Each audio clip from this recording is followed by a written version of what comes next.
ওয়ালাইকুম এভরিওয়ান।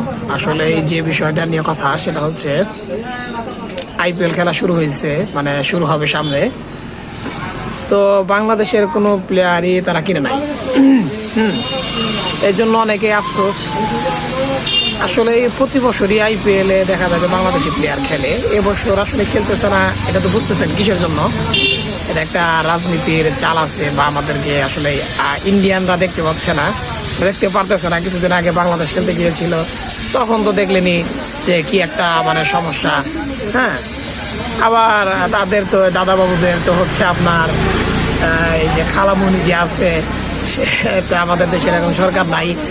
হ্যাঁ, তার নয় হলে আপনার একটা বাংলাদেশের 250 প্লেয়ারের ভিতরে, মানে বিশ্বের 250 প্লেয়ার আইপিএল খেলবে, এর ভিতরে বাংলাদেশের একটা প্লেয়ারও মানে নাই। ঠিক আছে, এটা কি মানা যায়?